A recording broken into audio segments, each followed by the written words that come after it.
All right. Sorry for the delay. How we doing? Good. What was the decision to cut Cornelius Washington?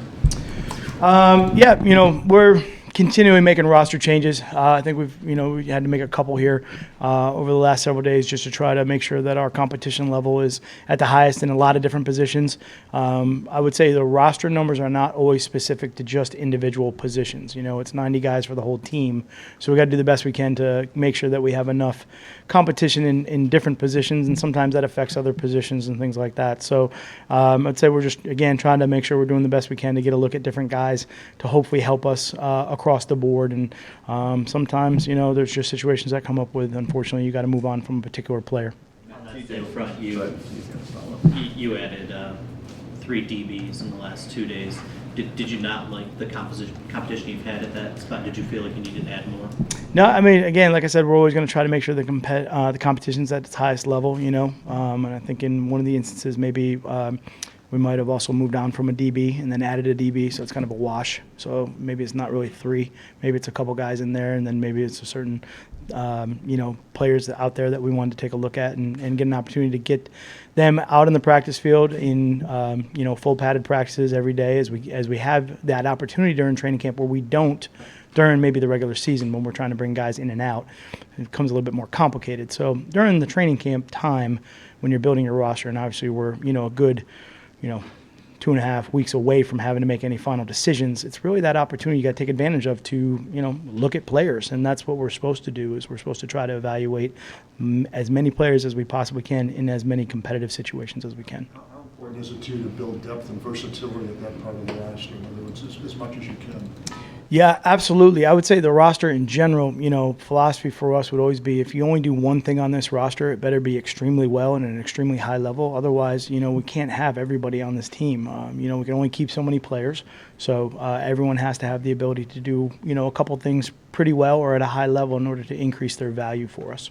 TJ Lang missed a lot of time here late with injury. How confident are you he'll be able to make it through the season and perform at the level, I guess, that we're used to seeing him at? Yeah, I mean, I think for us, again, all of the guys at this point, everything's day by day. We're just doing everything to try to make sure that they, can go out there and perform at a high level and not have any situations where we're going to put them in a situation where they're not going to be able to show us what they can do, or put them in a situation where they can injure themselves. So just, again, part of the protocol of what he's going through right now, just to make sure that he can go out and perform when he's ready. Do you expect him to be ready for week 1? Yeah, again, we're 2.5 weeks away from week 1, so we're focused on today. With somebody like TJ Lang out of the starting lineup right now, is it harder to judge your offensive line and whether or not it's meshing yet? Sure. I would say actually it's a great opportunity for us to get a look at a couple different situations, and put some guys in some different spots. And whenever we have somebody that's not practicing, it doesn't matter if it's the offensive line or the secondary or whatever it is, those are all just opportunities for other guys to have reps and to move some people around, which we're going to have to do in order to play during the season. You're going to have guys that can play in different positions. And again, now's the opportunity to get a look at that. When we can go out and practice at a high level every single day to compete, you get a better feel for those guys than really trying to wait until something happens week 6, where now you're trying to find out if a guy can switch positions. But is it safe to say, ideally, you'd rather have your 5 starters out there getting acclimated as opposed to this? What's going on right now? I mean, for me, ideally, you'd like to have everybody always out, on the practice field. I think, again, like I mentioned before, I would say the offensive line is one position that's extremely hard from a standpoint of you got 5 guys that need to see the game through one set of eyes. That is always tricky. But you also embrace the opportunity to get a good evaluation of different guys in those spots.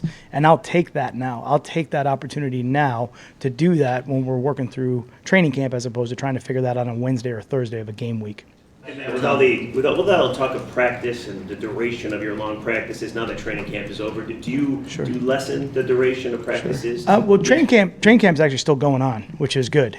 So we're not in the regular season yet. The preseason is all of it is still training camp. I don't think our practices are long. I don't think they're short. I think they're just practice. I think that's what it is, and I think we're just trying to get good evaluations of people. We're not making any decisions right now, so we need those opportunities to have as many periods as possible in practice as we work towards preseason game to be able to evaluate. So that's what it's about right now. It's really about learning the roster and learning the players, and that's the mode we're in. That has not changed since the first day of training camp. So nothing changes. No, really, I mean, honestly, the only thing you do when you quote unquote break camp is maybe give them an opportunity to go sleep in their own bed, maybe. Sterling Moore obviously was with you before. I'm just wondering how realistic it is, or how much carries over from 6 years ago. How much do you remember? Good question. I asked him that same question the other day. Kind of looked at me a little bit starry-eyed. But he's been in a couple different systems, so sometimes there is a little bit of a lag there. I would say that the system in general maybe moved a little bit since the last time that I had him. From that aspect, it was a different team when he played, so kind of had some different packages that were good for that team. Everything changes each year. But I'd say as far as a guy, I mean, this is a guy that is extremely tough, works hard, competitive guy who's fought, his entire career in the NFL from day one, and he's the same guy as what he did when he fought, to play for us a long time ago. So that's good. It's good to have in. We need those competition. We need those type of players. Go ahead. As far as this third preseason game goes, what do you want to see from your starters, or how long do you want to see them? Sure. Again, we'd like to always build as we go through the preseason, so hopefully a little bit more playing time for whoever those guys are that we, determine are those target players to play longer. You don't really put a cap on it. I don't think you want to do that because it just depends on how the game goes, so you don't want to walk in and say, hey, we're going to play this amount of time, and then the game goes a different direction and you don't, and then everyone asks you why. Well, it's because the game changed.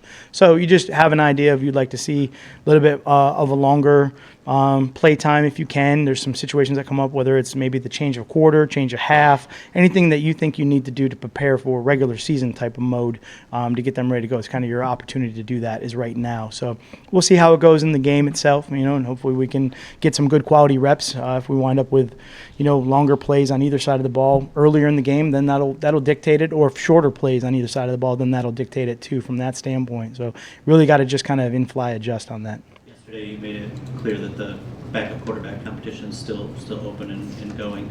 I just wondered, what do you look for ideally from a backup quarterback, both on the field and also off the field in the meeting rooms? Sure.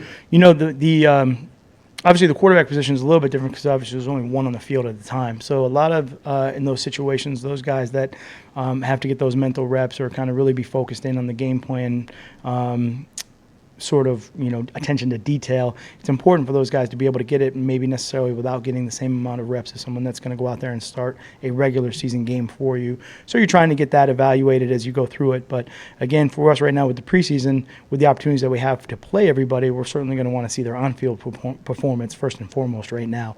But their preparation, their professionalism, how they attack the daily game plan, the weekly game plan, how they prepare themselves, is definitely all part of the evaluation. But, it's really like that with every position. I would say there's a lot more emphasis put on the quarterback because of, you may think on the forefront just the cerebral part of the game that they have to handle. But, in all reality, there's a lot of positions out on the field that do have a pretty heavy cerebral part of it. So, the backup Mike linebacker or the backup strong safety, like they have the same sort of requirements that they have to go through too. But again, we're just evaluating, going through the motions on that and making sure that we kind of, keep pushing that to find out the most that we can. One thing about Golden Tate, he's got a pretty good resume here, but he said yesterday that he really wants the offense. He's never had any concern about the talent. He wants to be a good, solid, consistent performance. So there's just nothing to wonder about going into the season. You obviously agree with that. I mean, we're looking for good, solid, consistent performances for everybody. So I'll absolutely agree with that. Sure. On Friday, after I think it was Agnew gave up a deep pass, you went over to the DBs and kind of coached up the group a little bit. Is that just a preseason thing? Do you expect to coach, units during the season? What compels you to go to the group and coach them up during the game? Yeah, I think my desire to be a coach is why I'm standing in front of you guys right now. So any opportunity I get to coach up players and that I think is important message, take advantage of that opportunity, I'm going to try to do the best I can with that. Sometimes, I may jump the gun. I know the position coaches are doing the same exact thing. They're going to say the exact same thing that I'm going to say in those situations, but sometimes I beat them to the punch, in those instances. I don't think that'll ever change. But, again, for me, whatever comes up during the game, preseason, regular season, practice, meeting room, whatever it is, I'm going to coach the team every aspect of what I can, and I see something from that. And there's going to be situations where I'm pretty quick to jump on it, or there's going to be situations where, I'm going to let somebody else handle it because, they can, and that's why they're here. But there's a couple good opportunities there in the game to really kind of coach up a situation that came up, and it's like anything when you correct it immediately, as we, know about learning styles and learning systems, that usually people remember it the best that way.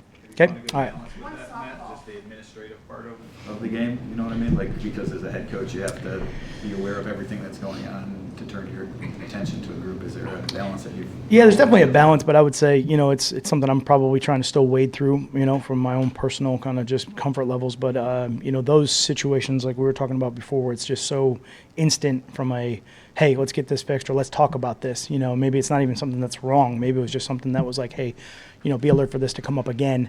Those just kind of kick in, and you just kind of go with it. Go ahead. One more. Did you send a baby gift to your quarterback?